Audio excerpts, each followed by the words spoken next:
Bom dia, alunos e alunas, sejam bem-vindos a mais uma videoaula de matemática. Hoje trago como temática Matematicando a Pandemia. Justamente, por que nós vamos falar desse tema? Bom, diariamente nós vemos números, gráficos, taxas, porcentagens, enfim. A crise de saúde, que vem sendo causada por esse novo coronavírus, que já não é tão novo diante de tudo que a gente vem falando, desde de meados do ano passado. Então, assim, essa temática é permeada de matemática. Então, não tem como a gente falar de pandemia sem utilizar matemática. Então, a gente precisa lidar com esses dados e isso é parte da nossa rotina, tanto da nossa, enquanto cidadãos que assistimos, que estamos acessando a internet, estamos vendo notícias, assim como dos especialistas de saúde também. Sem números precisos, não dá para saber o que de fato está acontecendo. Daí a importância de dados que eu vou estar apresentando aqui hoje para vocês, tá bom? Mas antes da gente aprofundar o tema da nossa aula, o nosso momento, a nossa competência socioemocional que nós estamos trabalhando hoje é a empatia. E o que a gente vai falar sobre empatia? Se a gente analisar o cenário de pandemia que está acontecendo não só na nossa cidade, no nosso país, mas no mundo inteiro, é importante que inicialmente cada um de vocês sejam gratos pela vida. Isso mesmo.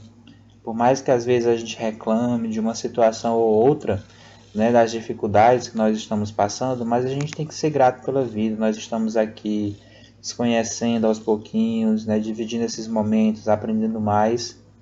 E aí, quando a gente fala de empatia, a gente vai se colocar no lugar das famílias que perderam seus entes queridos. De situação tão triste. Ontem a gente falava de emoções lá na aula de língua portuguesa. E aí, quanta tristeza várias famílias passaram ao perder alguém para a Covid-19. Então, sejamos gratos, Vamos aí abraçar nossa família, quem está perto da gente e realmente ser, como eu coloquei aqui na nossa tela, sermos gratos pela vida, tá? E aí praticar o sentimento de empatia. Vamos lá para a nossa aulinha de matemática? Então vamos analisar aqui o boletim epidemiológico. Vocês sabem o que é isso? Vocês já pesquisaram algo a respeito? Tenho certeza que alguns de vocês já fizeram isso. Bom, e por se tratar de boletim epidemiológico, esse é um dado, na verdade, são dados muito importantes que cada município, cada estado, cada país apresenta à população. E caso vocês estejam curiosos para saber quais são as informações sobre o coronavírus da nossa cidade, olha esse site que eu deixei aqui para vocês acessarem depois da nossa aula. www.jojericoacoara.ce.gov.br. Então digita lá no navegador de internet de vocês e lá no topo da página vocês já vão ter esses acessos atualizados diariamente. Que tal ficar informados? Acessem logo depois da nossa aula, tá certo? Bom, mas o professor ele já deu uma adiantada e eu pesquisei antes de vocês e eu trago para vocês o boletim do dia 8 de fevereiro. Hoje é 10 de fevereiro, então tá com 2 dias. Eu deixei um dia aí que é justamente para vocês se atualizarem, ter a curiosidade de saber como é que estão os dados no dia de hoje. Então, se a gente analisar aqui, eu vou até apresentar aqui, ó. Então, o que é que esse boletim traz? Então, esse boletim ele traz o número de suspeitos. Olha só, no nosso município nós temos 31 pessoas que estão com casos suspeitos, que podem estar com coronavírus, infectados por esse vírus. Já temos 1.064 pessoas desde o primeiro caso que já foram confirmados com essa infecção desse vírus. Olha só quanta gente. Felizmente, já foram descartados mais de 2.000 casos. 2.356 pessoas que fizeram testes deu negativo. Que bom, né? Infelizmente, nós tivemos 11 óbitos. Para quem não conhece o significado da palavra óbito, é morte. Infelizmente, 11 pessoas do nosso município já faleceram. Nós temos aqui internados hoje no nosso hospital ou em hospitais parceiros 2 pessoas. Ainda bem que esses números estão pequenos, né? E torcer para que eles fiquem zerados. Curados, olha só que boa notícia, nós temos dessas pessoas que estavam infectados, 1.024 já estão curados. Que coisa boa. E com a chegada da vacina, né, aos pouquinhos, a gente vai, né, chegar a evitar mais casos e ter só valores positivos como esse. E aí, se a gente somar tudo, né, já foram notificados 3.462 casos. E hoje não, perdão, no dia 8 de fevereiro, tinham 38 pessoas fazendo isolamento na nossa cidade. Viram aí como a matemática está presente na pandemia? Todos esses dados não chegaram assim do nada, né? Muitas situações foram feitas, pesquisas, relatórios. Então, assim, a matemática está muito presente em qualquer situação na nossa vida. Então, quando a gente analisa esses números, eu gosto sempre de trazer, né, como que a gente escreve, ó, por extenso. É uma das coisas que vocês precisam saber quando a gente fala de números.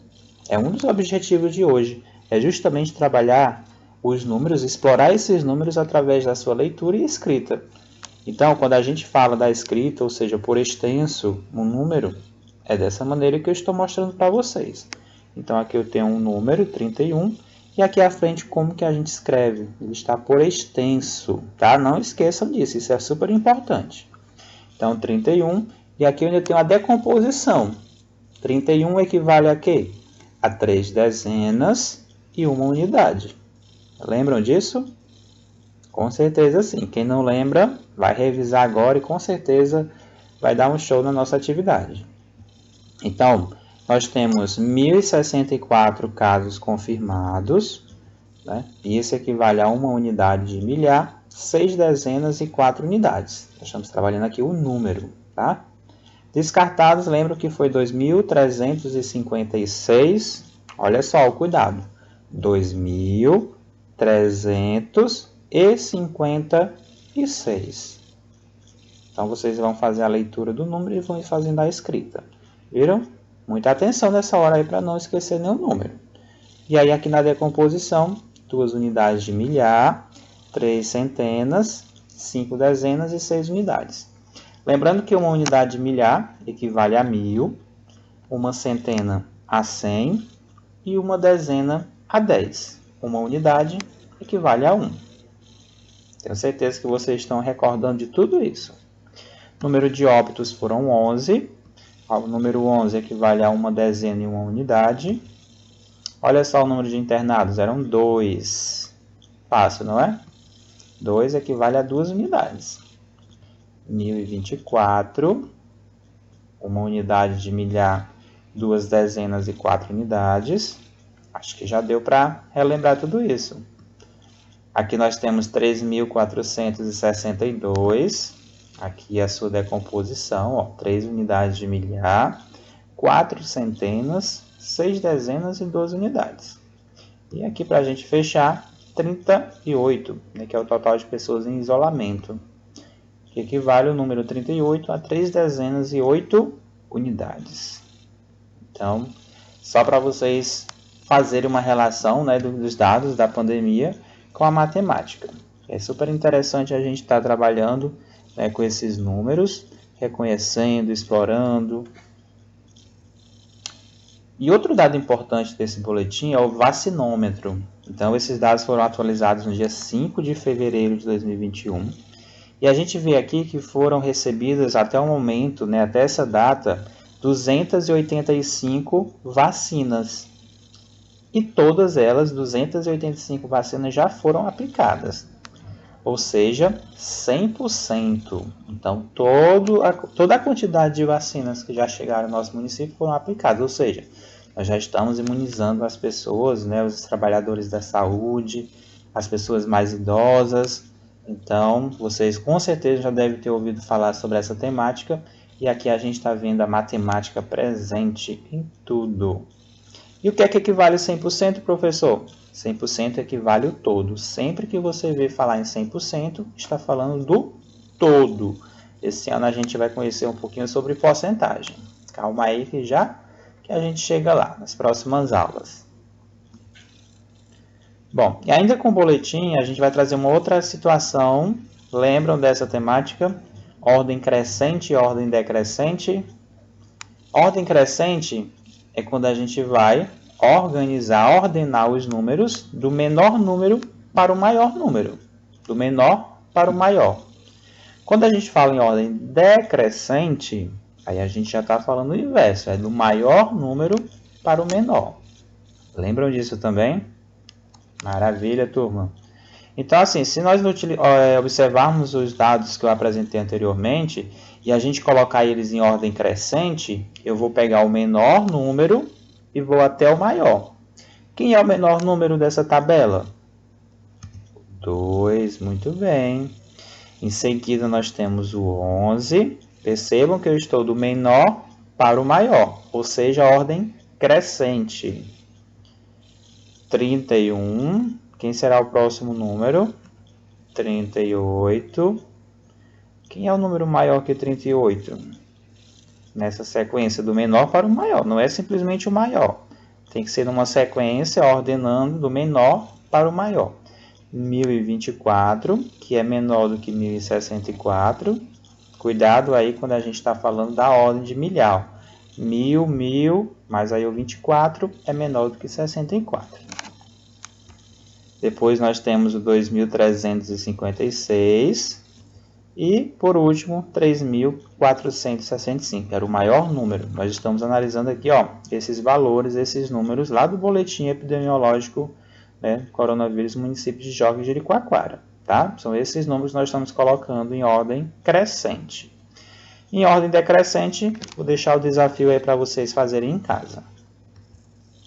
Bom, e aí, depois de a gente ver, né, como os números estão presentes, principalmente dentro desse boletim epidemiológico, eu vou estar compartilhando com vocês um link, né, de um formulário, onde vocês devem responder a nossa atividade de hoje. Hoje não precisa utilizar o caderno, né, para fazer registro e estar tirando foto, porque eu já recebo esses dados, né, você só precisa preencher e estar me enviando. Para facilitar a compreensão, eu trago já até as questões orientando para que vocês vão se adaptando mais aos formulários. Então, vocês vão ter lá no link a primeira questão. Vocês vão ler com muita atenção o enunciado, aqui os dados apresentados. Nós temos aqui, né, uma imagem que traz o boletim epidemiológico do município de Bela Cruz e de Jorge de Jericoacoara. E aí, quando vocês encontrarem esses pontinhos aqui, é para marcar, tá certo? Então, com certeza, ó, comparando os números de casos confirmados, então vocês vão analisar aqui para o vermelhinho, confirmados, qual cidade tem o maior número? Bela Cruz ou Jijoca? Aí vocês vão marcar, certo?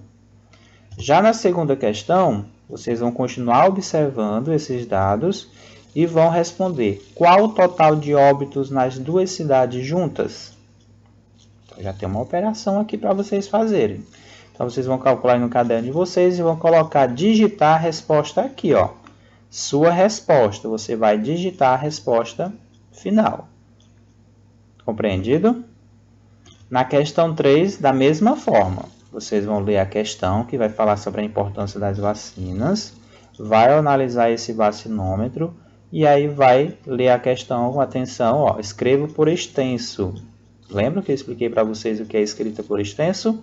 E aí vocês vão escrever a resposta de vocês aqui, lá no formulário de vocês. Lá no link eu vou compartilhar lá no grupo de WhatsApp. Questão 4, do mesmo jeito, vocês vão ler com muita atenção a questão, analisar o mapa e vão marcar a resposta correta. Olha só como os números estão presentes, não tem como a gente desligar a matemática da nossa vida. E a questão 5, né, que é a última questão, do mesmo jeito. Ó, você vai colocar os números destacados em ordem crescente, como eu acabei de mostrar para vocês. Então, os números destacados são esses maiores aqui. Então, você vai observar eles e vai digitar esses números em ordem crescente. E ao terminar, vocês vão clicar em enviar. Fácil, né, turma? Então, estamos finalizando nossa videoaula. Espero que não tenha sido cansativa, né? Caso tenham dúvidas, voltem, assistam quantas vezes for necessário para tirar as dúvidas e preencher o formulário com muita atenção, tá certo? Então, desejo bom trabalho para vocês, bons estudos e até a nossa próxima aula. Inscreva-se, deixe seu like e clique no sininho para não perder nenhum de nossos vídeos.